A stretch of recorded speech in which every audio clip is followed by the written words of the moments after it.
penganjur adalah Surau An-Nur.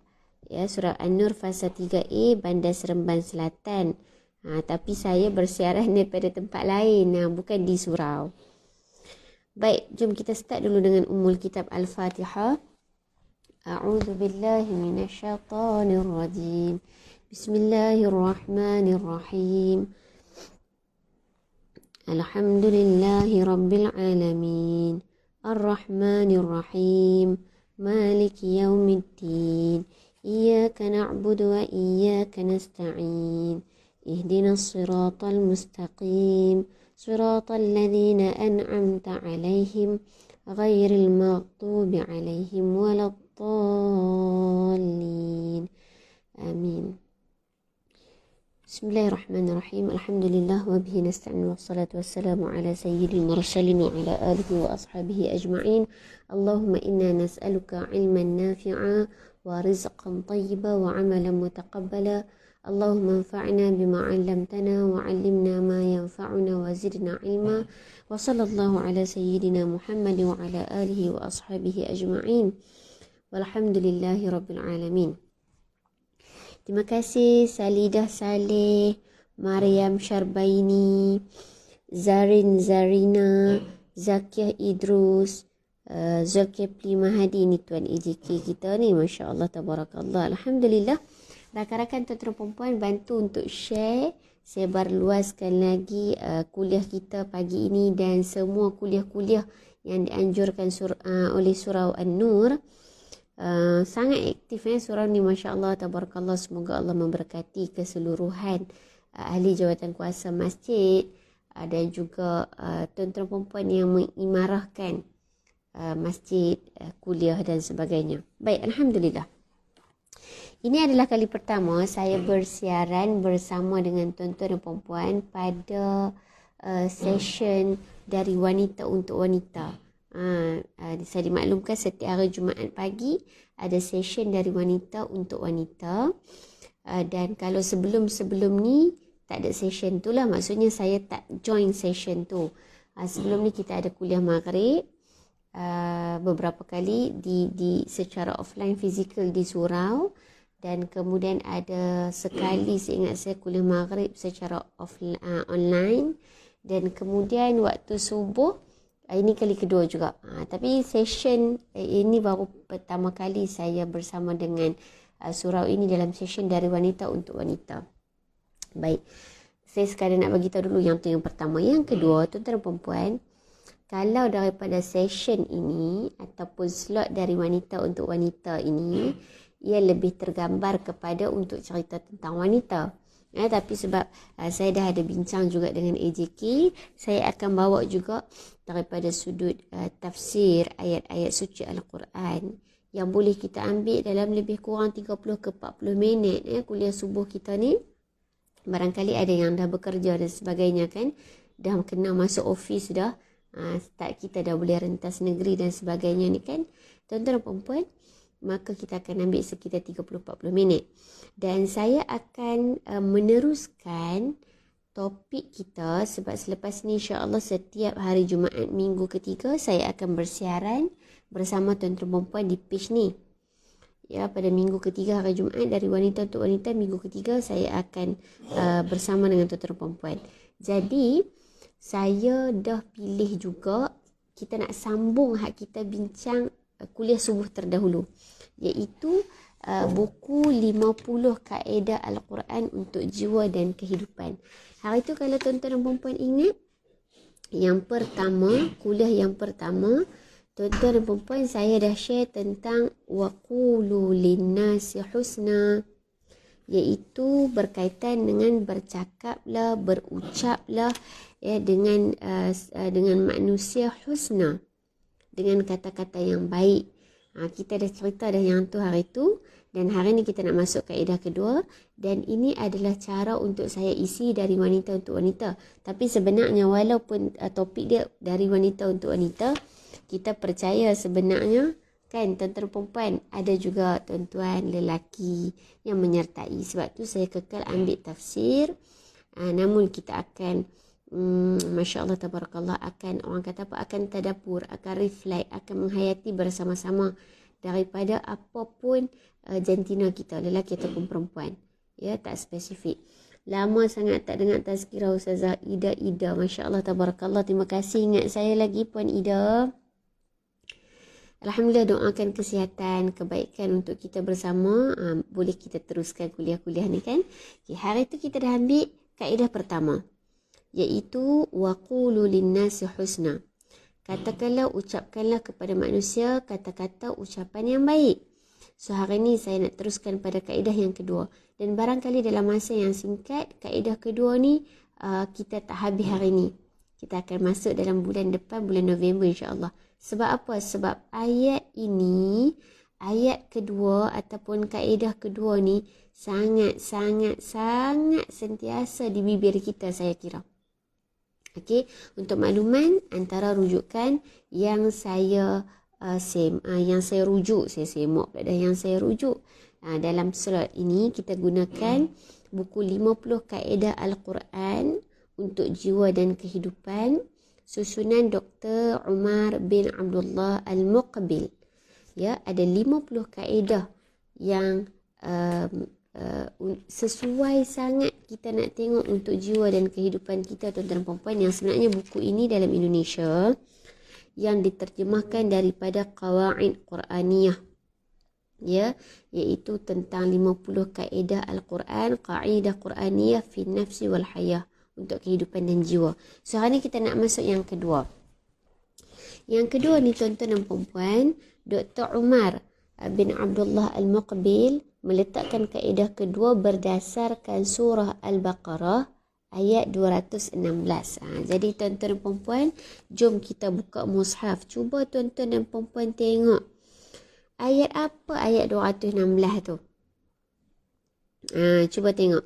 Ayat 216 ayat apa? Cuba siapa-siapa copy paste tengok. Letak dekat bawah tu kan. Dekat bahagian komen. Apakah ayat untuk 216 yang saya baca? Cuba kawan-kawan tengoklah. Siapa nak copy paste kat bawah, ataupun tuan-tuan dan puan-puan dah copy paste kat bawah tapi saya yang tak nampak. Kalau ikut kat saya dia tak naik. Tapi tuan-tuan dan puan-puan bolehlah pergi tengok mushaf. Kaedah kedua hari ni kita nak bincang adalah ayat 216 surah yang kedua, surah Al-Baqarah. Dan ayat ini saya katakan mungkin tak habis perbincangan kita kerana ayat ini membawa banyak kisah yang boleh kita teladani daripada Al-Quran. Ayat ini tuan-tuan dan puan-puan sebenarnya terkait dengan peperangan. Kalau tuan-tuan dan puan-puan tengok, ayat ini berada pada muka surat 34, maafkan saya. Atas sekali. A'udzu billahi minasyaitonir rajim. Bismillahirrahmanirrahim.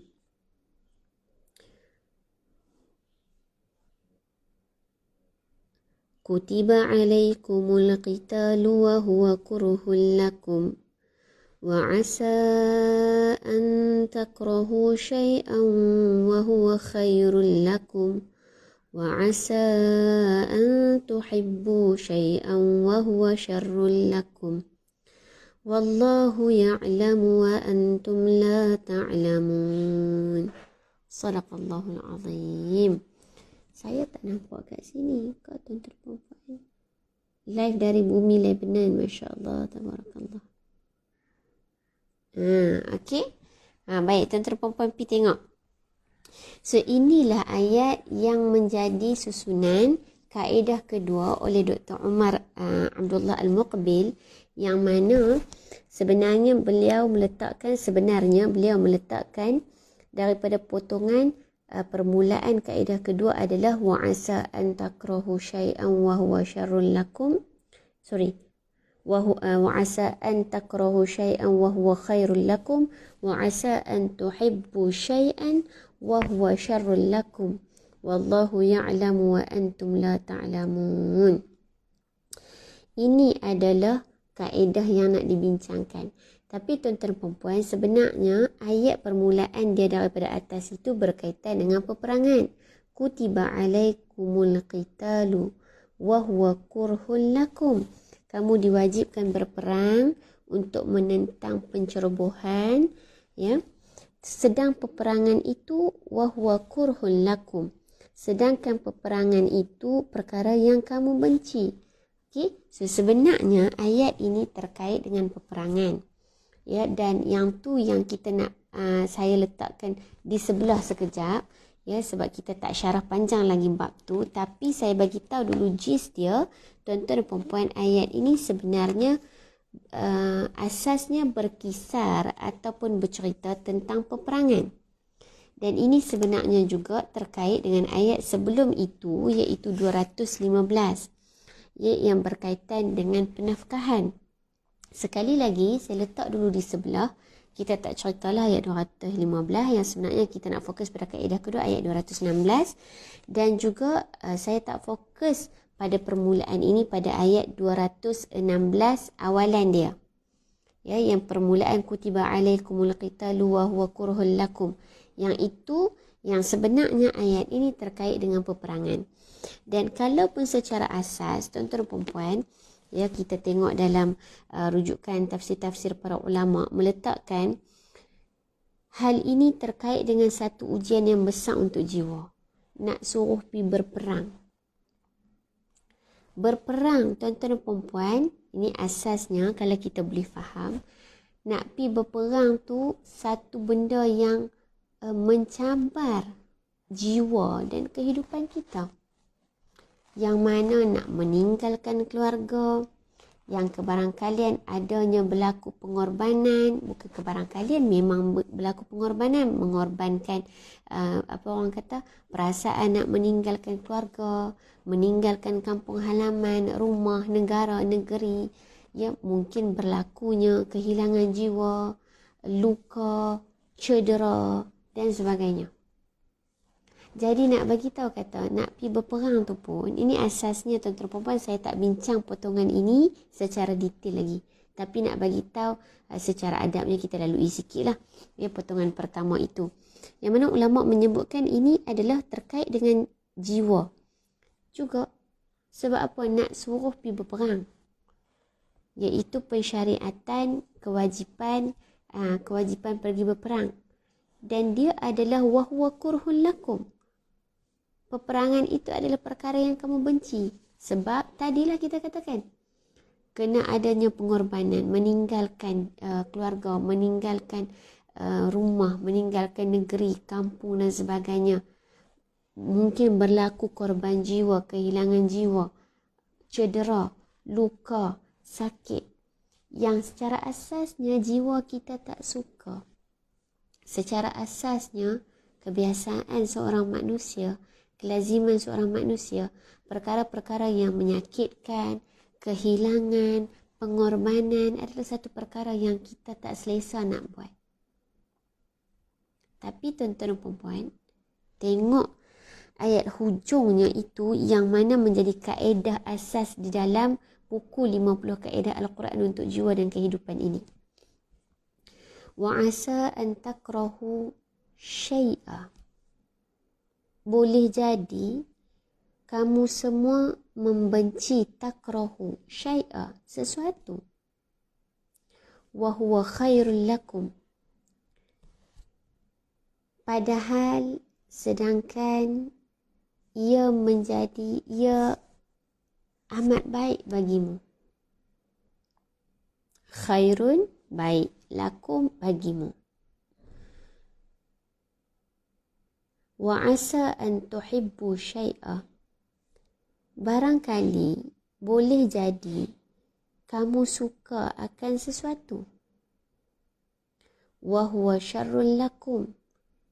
Padahal ia adalah perkara yang syar, yang buruk bagi kamu. Allah tutup potongan ayat 216 ini tuan-tuan dan puan-puan, wallahu ya'lamu wa antum la ta'lamun. Sesungguhnya Allah itu ya'lamu. Tak ada sesungguhnya lah kalau kita tengok kat situ. Wallahu ya'lamu. Tapi hakikat dia kita tahu, confirm dah. Wallahu ya'lamu. Allah mengetahui. Wa antum la ta'lamun. Dan kamu tidak mengetahui. Sebab tu saya sebut dekat tuan-tuan perempuan tadi, sebenarnya ayat ini saya percaya sentiasa berlegar di sekitar lidah kita, mulut kita, perbualan kita, percakapan kita, penulisan kita harian. Tapi mungkin kaedah ini kita nak fahami lebih lagi sikit, lebih dalam lagi tuan-tuan perempuan, yang mana Allah dah bagi tahu kaedah dia apa dia. Boleh jadi kamu suka satu benda, boleh jadi kamu tak suka satu benda, kamu benci satu benda, tapi itu lebih baik pada kamu, itu baik pada kamu. Itu potongan yang pertama. Wa asa an takrahu syai'an wa huwa khairul lakum. Barangkali kamu tak suka satu benda, tapi itu baik untuk kamu. Yang kedua, wa asa an tuhibbu syai'a wa huwa syarrul lakum. Barangkali kaedah kedua pula. Ini satu kaedah je sebenarnya, tapi pecahan ada dua. Barangkali kamu suka satu benda tetapi ia buruk bagi kamu. Apa situasi yang sebenar? Wallahu ya'lamu. Allah mengetahui. Wa antum la ta'lamun. Kamu tak tahu.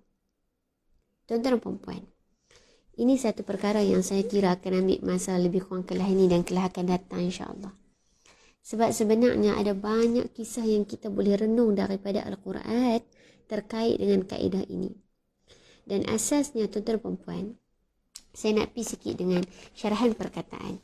Yang mana kalau tuan-tuan dan puan-puan tengok ada dua kali perkataan asa. Pertama, wa asa an takrahu syai'a. Asa kat situ yang pertama. Wa huwa khairul lakum. Yang kedua, wa asa an tuhibbu syai'an wa huwa syarrul lakum. Asa ni maksud apa? Antara terjemahan kalau perempuan tengok, ada terjemahan dan boleh jadi. Ya, beberapa kitab saya rujuk antara terjemahannya boleh jadi. Ataupun juga mungkin boleh jadilah kalau ikutnya. Asa boleh jadi. Antakrahu, kamu membenci. Ataupun yang kedua, asa an tuhibbu, boleh jadi kamu menyukai satu perkara. Poin dia perkataan asa, maksudnya boleh jadi. Bila cerita boleh jadi, tuan-tuan dan puan-puan, satu benda yang tak confirm. Bila saya guna perkataan boleh jadi, betul tak? Saya sembang dengan tuan-tuan dan puan-puan, boleh jadi balik kampung esok. Kan, bagi tuan-tuan perempuan yang sudah merentas negeri, hati-hati, jaga diri, jaga kesihatan, ya tuan-tuan perempuan, ya. Perhatikan semula situasi, keadaan, tata cara solat musafir. Ini sekali lalulah saya pesan. Barangkali yang dah merentas, barangkali ada lagi yang baru sedang susun untuk merentas, ya tuan-tuan perempuan. Saya kata boleh jadi saya balik kampung minggu depan atau 2 minggu lagi. Perkataan boleh jadi inilah terjemahan bagi perkataan asa. Dan ia sebenarnya membawa maksud satu perkara yang tidak pasti. Asa an takrahu syai'a wa huwa khairul lakum. Boleh jadi kamu benci satu benda tapi dia jadi baik pada kamu. Wa asa an tuhibbu syai'a wa huwa syarrul lakum. Boleh jadi juga kamu suka satu perkara wa huwa syarrul lakum, tapi padahal ia buruk bagi kamu. So asa ni boleh jadi satu perkara, satu perkataan yang membawa maksud tidak pasti. Dan bila ia melibatkan tidak pasti, tuan-tuan dan puan-puan, ulama tafsir menyebutkan tentu sahaja ketidakpastian ini datang dari sisi manusia. Tak mungkin benda tak pasti, benda tak confirm, benda yang meragukan, benda yang diterjemahkan dengan boleh jadi datang dari sisi Allah Ta'ala. Tak mungkin. Kerana Allah Al-Alim, Maha mengetahui. Allah Al-Hakim, Maha bijaksana. Allah Al-Khabir, Maha mengetahui, expert. Tak mungkin Allah tidak tahu, Maha suci Allah daripada perkara-perkara itu. Jadi yang boleh jadi itu, yang diterjemahkan dengan ketidakpastian itu, kata para ulama, tentu saja bukan dari sisi pengetahuan Allah. Sebab tak ada yang tersembunyi dalam pengetahuan Allah. Tak ada yang Allah tak tahu. Semua Allah tahu. Maka ketidakpastian itu datang dari mana, tuan-tuan dan puan-puan? Ketidakpastian datang dari sisi manusia. Dalam arti kata apa? Bila seseorang berhadapan dengan perintah Allah yang harus dia indahkan atau ketetapannya yang tidak dapat dia elakkan, sedangkan hal-hal itu tidak menyenangkannya, ketika itu manusia hendaklah menanamkan optimisme. Dan jiwanya berkata boleh jadi di balik ketetapan yang tidak berkenan di hati itu sesuatu yang baik. Ini antara yang disebutkan di dalam tafsir Misbah susunan Quraisyihah. Apa maksudnya? Ini pengenalan. Rakan-rakan, pada perkataan asa itu nak cerita boleh jadi.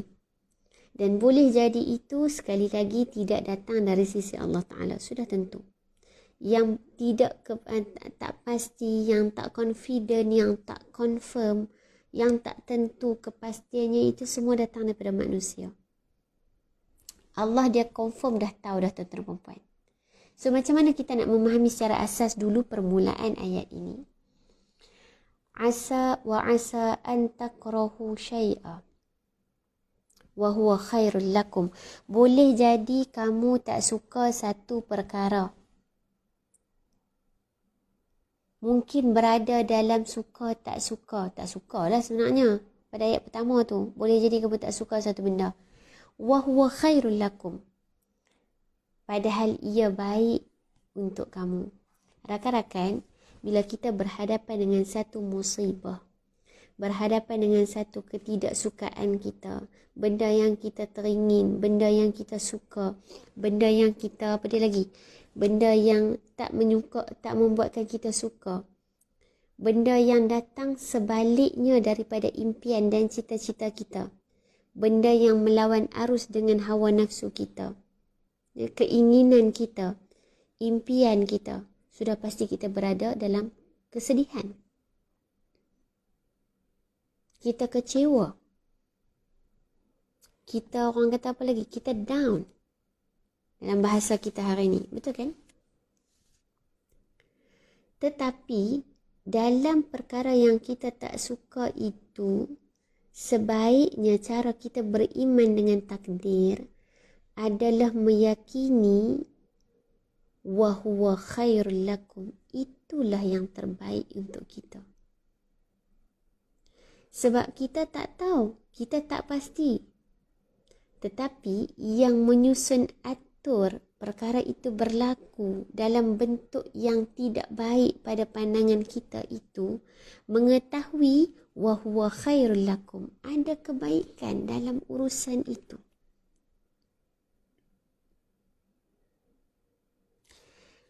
Wa asa an tuhibbu syai'a, barangkali kebarangkalian, ya rahmatullah, barangkali kebarangkalian boleh jadi kamu suka satu perkara.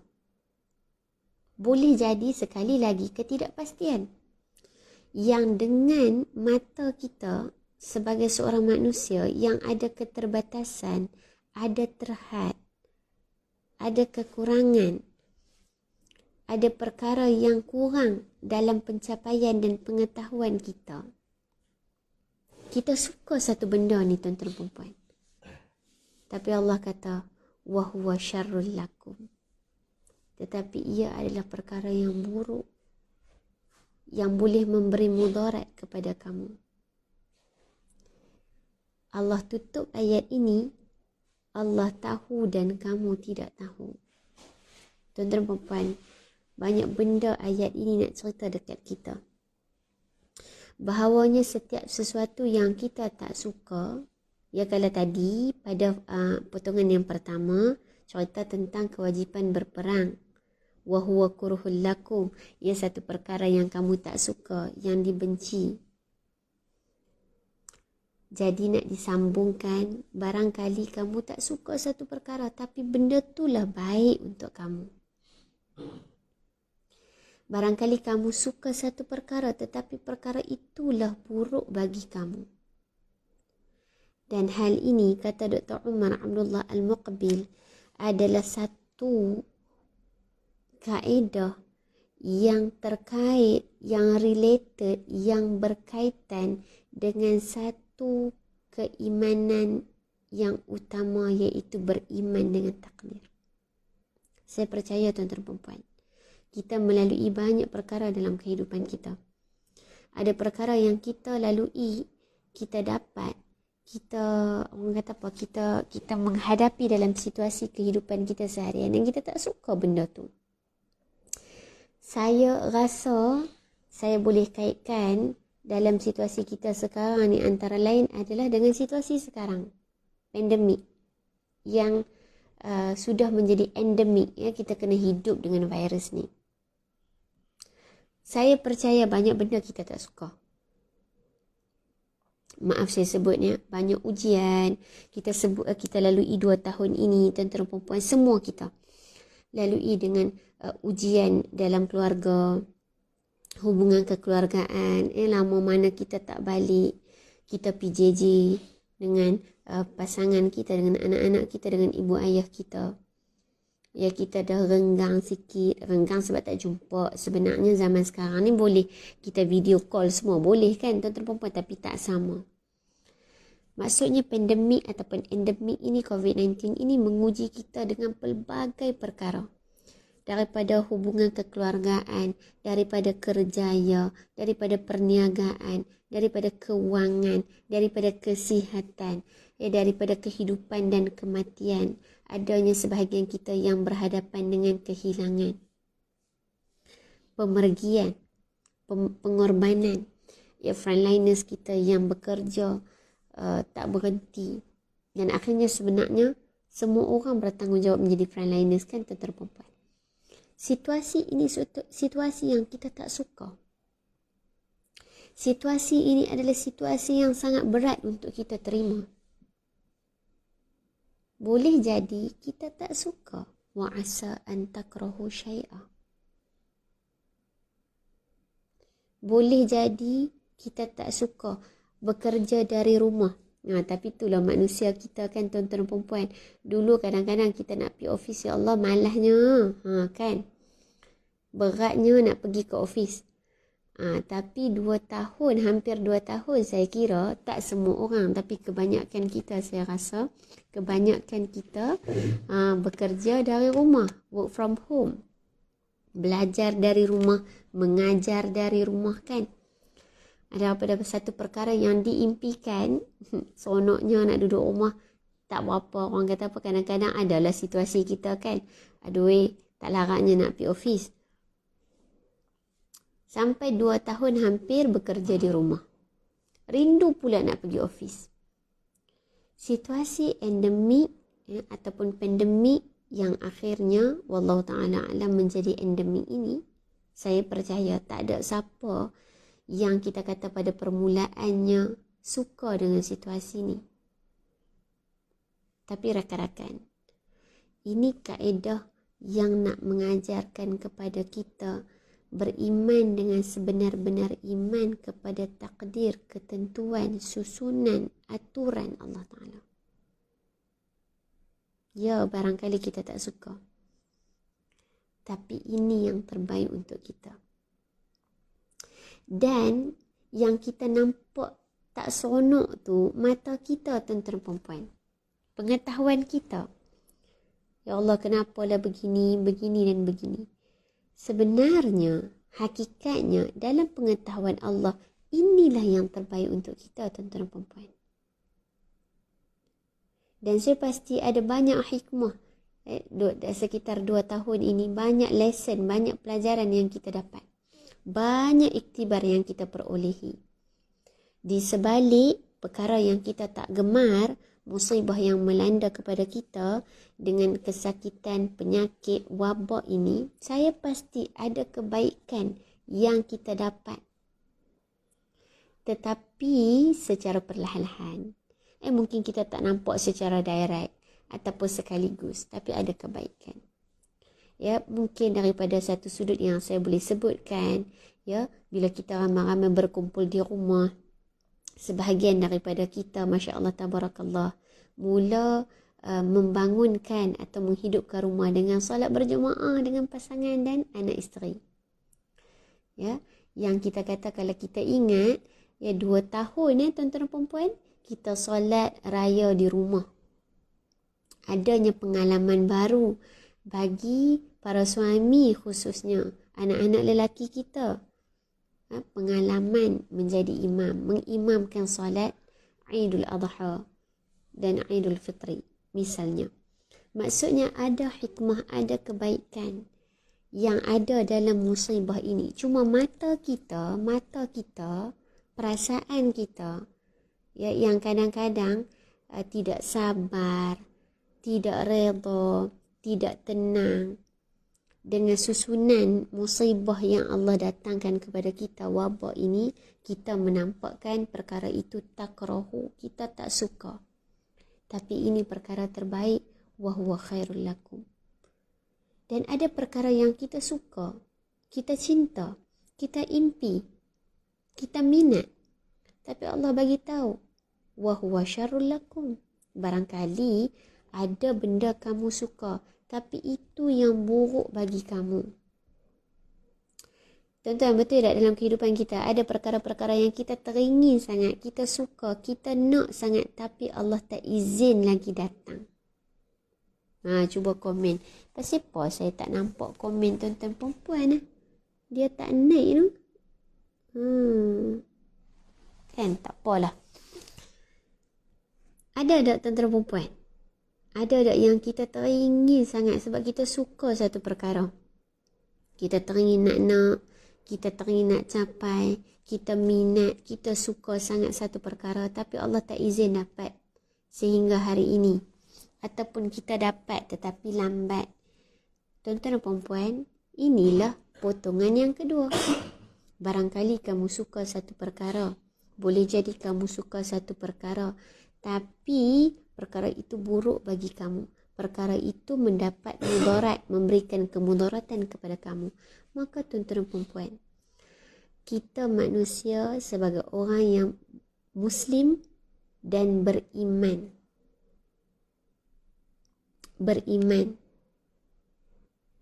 Maka kita kena meyakini seyakin-yakinnya setiap yang Allah susun dalam kehidupan kita, ada pun daripada sudut musibah mahupun ni'mah.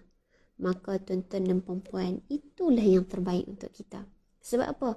Wallahu ya'lamu wa antum la ta'lamun.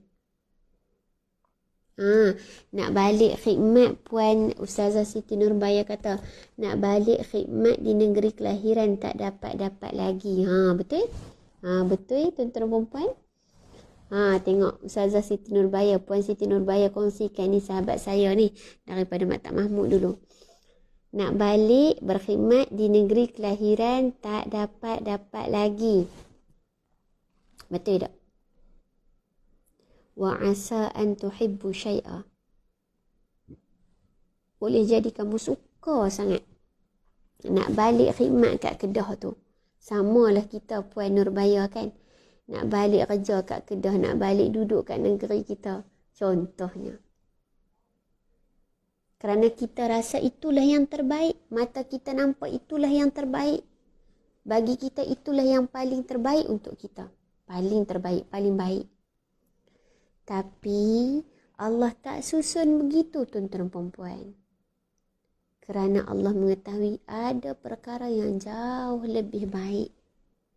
Maka masuklah sikit sebelum kita berakhir tuan-tuan perempuan. Ada beberapa cerita yang Dr. Umar Abdullah Al-Muqbil ini kongsikan atau kaitkan dengan ayat ini. Dan semua ini saya akan ceritakan satu persatu dalam kuliah-kuliah yang akan datang. Cuma saya nak bagi tahu sebenarnya banyak lagi dalam Al-Quran ini. Bahkan kisah baginda Nabi SAW pun banyak yang kita boleh pelajari untuk kita kaitkan dengan perkara-perkara ataupun kaedah-kaedah. Wa asa an takrahu syai'an wa huwa khairul lakum wa asa an tuhibbu syai'an wa huwa syarrul lakum wallahu ya'lamu wa antum la ta'lamun. Banyak dalam kaedah kehidupan ini ada banyak cerita yang kita boleh ambil maklum. Cuma untuk hari ini saya nak cerita satu saja tuan-tuan dan puan-puan, iaitu tuan-tuan dan puan-puan, kita boleh pi dekat kisah ibu Nabi Musa alaihi salam. Puan-puan boleh pi pada yang ni kalau puan-puan tengok masya-Allah tabarakallah, puan-puan akan nampak sangat-sangat banyak perkara yang kita kata saya pernah tulis dalam ayat ini. Berkaitan ayat ini, 2 perintah ataupun 2 suruhan, 2 pujukan dan 2 jaminan. Puan-puan boleh pi dekat muka surat 386 sebelum kita habiskan. Dan cerita ni mungkin saya tak cerita sempat habis. InsyaAllah minggu ketiga bulan depan dalam slot dari wanita untuk wanita, dalam session saya akan sambunglah. Sebenarnya banyak kisah.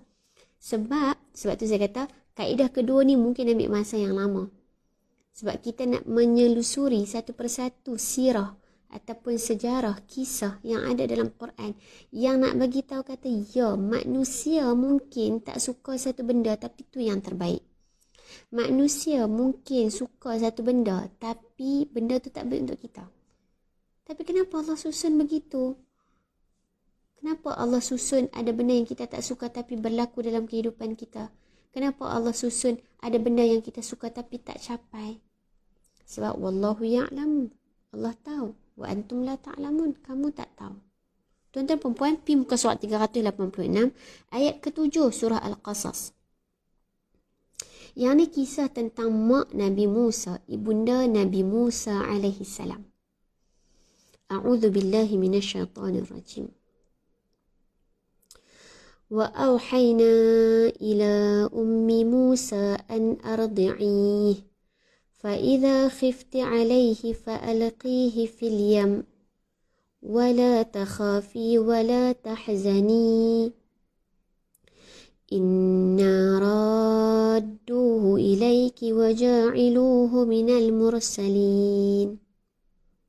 Sadaqallahul azim. Tadi cerita dia 2 suruhan. Apa arahan ataupun apa suruhan, apa perintah Allah Subhanahu wa taala dalam ayat ini? Satu ayat ada 2 suruhan, 2 pujukan dan 2 jaminan. Yang pertama, kita baca dulu tafsiran atau terjemahan dia. Wa auhayna ila ummi Musa. Dan kami ilhamkan kepada ibunda Nabi Musa, ibunda Musa. Sebab masa itu belum jadi nabi. Kan?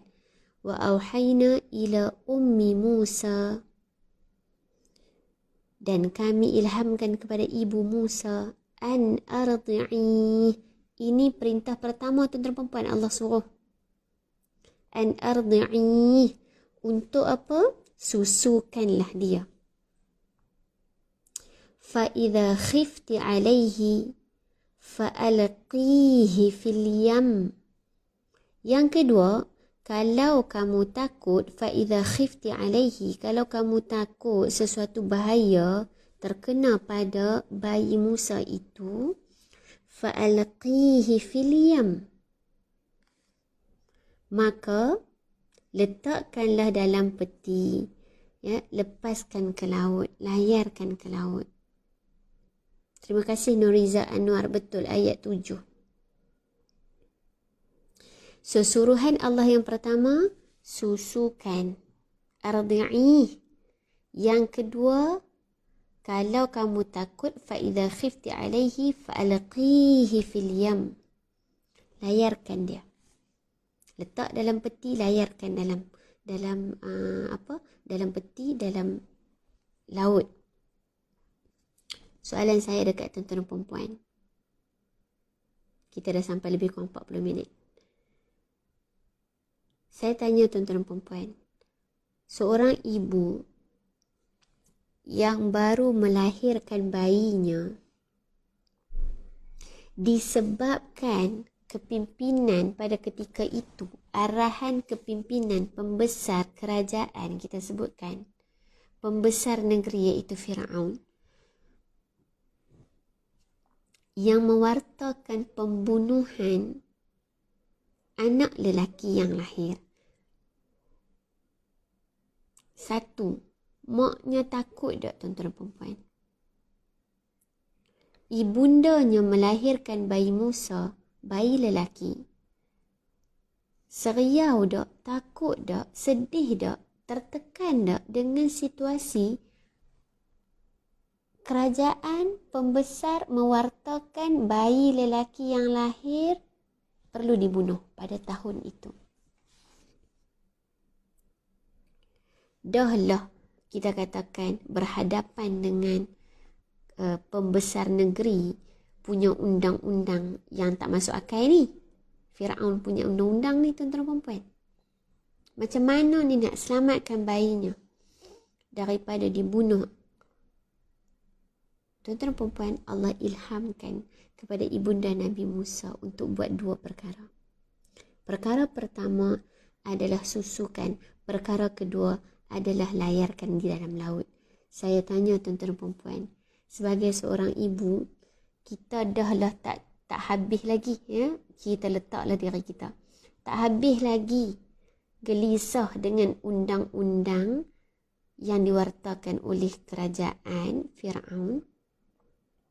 Nak selamatkan bayi, Allah ilhamkan untuk susukan. Susukan okey perempuan. Tapi suruh layarkan. Which is kita tak tahu apa yang berlaku kepada bayi kita. Letak dalam peti atau letak dalam bakul, letak dalam kotak. Layarkan ke mana? Al-Yam, laut yang besar. Ini satu lagi perkara yang sudah pasti secara manusia, orang kata apa?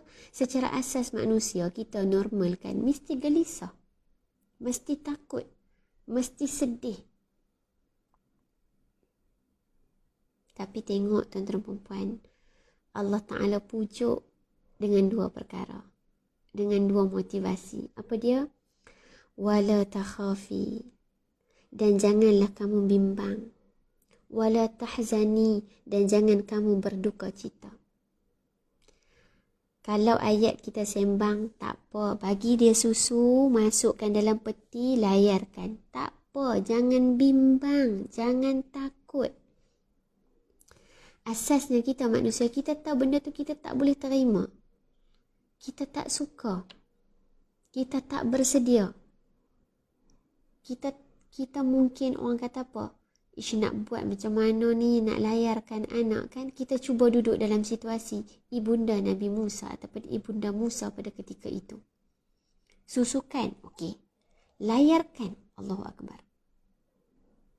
Wa asa an takrahu syai'a wa huwa khairul lakum. Dan itu yang terbaik. Maka Allah pujuk dengan apa? La takhafi wa la takhafi wa la tahzani. Ya, jangan bimbang, jangan takut. Tengok apa janji Allah Ta'ala, apa jaminan yang Allah berikan kepada ibunda Musa. Inna radduhu ilaiki. Pertama, sesungguhnya kami akan radduhu ilaiki. Kami akan kembalikannya kepadamu. Waja'iluhu minal mursalin. Dan kami akan melantiknya menjadi salah seorang daripada rasul-rasul, utusan-utusan kami. Tuan-tuan puan, hari ini belajar, kita share dua arahan Allah atau dua suruhan Allah dalam ayat ini. dan kemudian 2 pujukan dan juga 2 jaminan. Allah suruh susukan, layarkan, betul Mas Ani, hanyutkan, saya sebut nama Facebook je nah. Allah pujuk, jangan bimbang, jangan berduka cita. Macam mana yang kita fikirkan, kita bayangkan ayat tadi, wa asa an takrahu syai'a, mungkin kita tak suka. Boleh jadi kita tak suka. Wa huwa khairul lakum, tapi ini yang terbaik. Sebab apa? Akhirnya tuan-tuan perempuan, Allah sudah tentu menepati janjinya. Allah janji, inna radduhu ilaiki, kami akan kembalikan bayi ini kepada kamu, dan satu masa kami akan waja'iluhu minal mursalin, kami akan angkat dia jadi salah seorang di kalangan rasul kami. Dan ya tuan-tuan perempuan, bayi Musa kembali semula dan disusukan semula oleh ibundanya yang sebenar. Walaupun cerita panjang dia, bayi Musa dalam kotak tersebut, dalam bakul ataupun dalam peti tersebut, dah sampai ke istana Firaun. Diambil, pendek cerita, ada rezeki bulan depan kita cerita.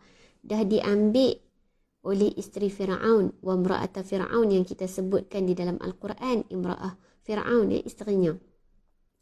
Kemudian walaupun Firaun ya dengan pewartaan undang-undang nak bunuh bayi lelaki, tetapi kerana isterinya nak, kalau ibu-ibu perempuan, tuan-tuan dan perempuan semualah ya, tengok pada ayat 9, yang tu cerita tentang imra'ah Fir'aun ataupun isteri Fir'aun. Dia kata apa? Wa qalat imra'atu Fir'auna qurratu 'ainin li wa laka la taqtuluh.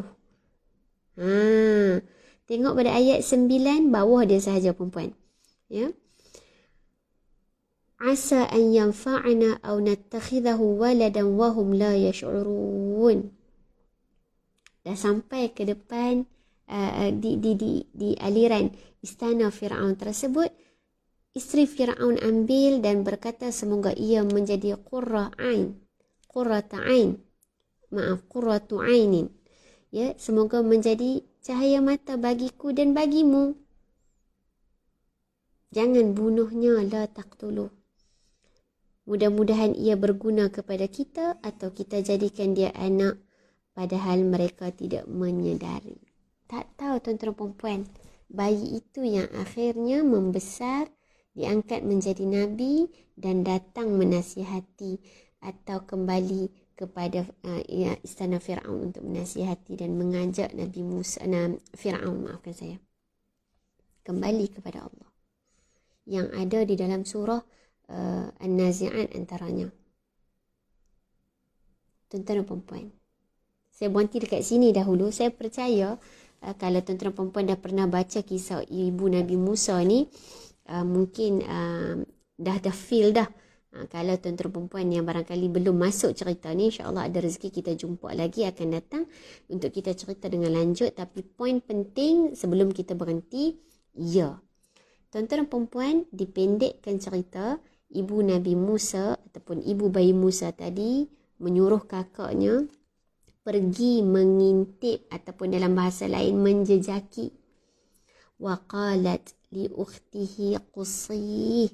Maka ibunda Nabi Musa, ibunda Musa berkata kepada kakaknya, qussih, jejakilah. Yang mana akhirnya dengan kebijaksanaan, kalau ibu-ibu perempuan nak tengok ayat yang saya bacakan pada ayat yang ke-11, ya, ibundanya menyuruh kakaknya untuk menjejaki. Wa qalat li ukhtihi qussih fabasurat bihi an junubin wa hum la yash'urun. Kakaknya menjejaki, dipendekkan cerita, kita akan cerita bulan depan insya-Allah. Dipendekkan cerita dengan kebijaksanaan, kematangan, peranan kakaknya.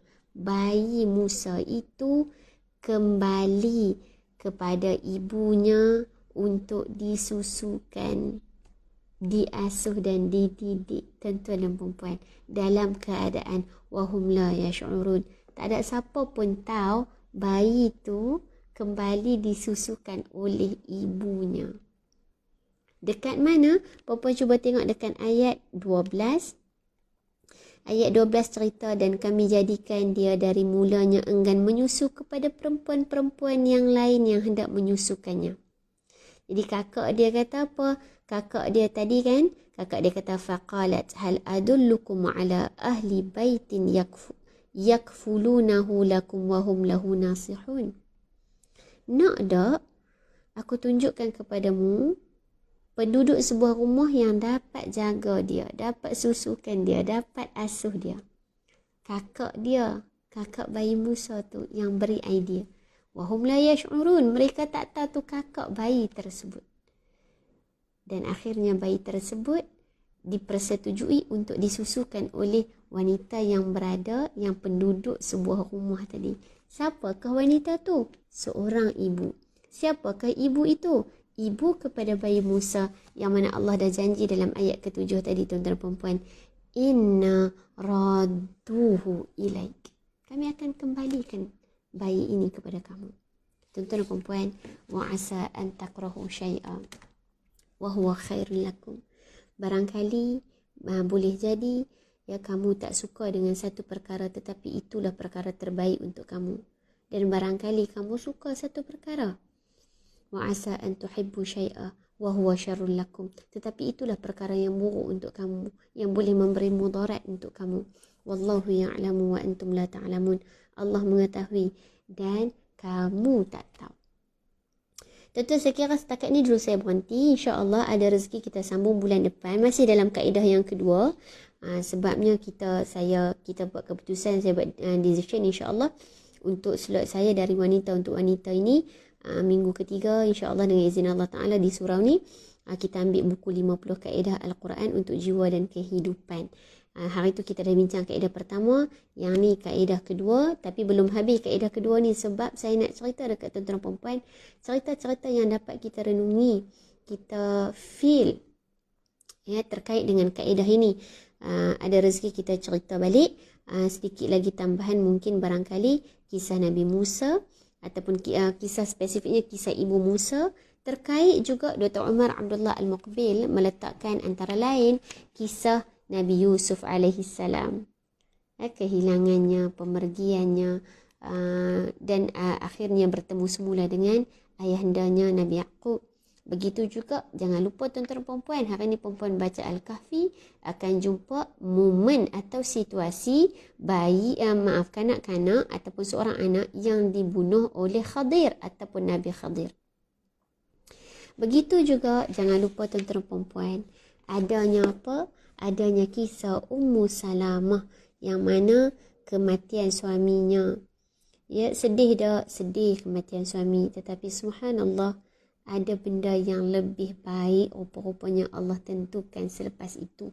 Kesemua itu kisah-kisah yang kita akan lalui untuk memahami kaedah kedua ini insya-Allah dengan izin Allah Subhanahu Wa Taala.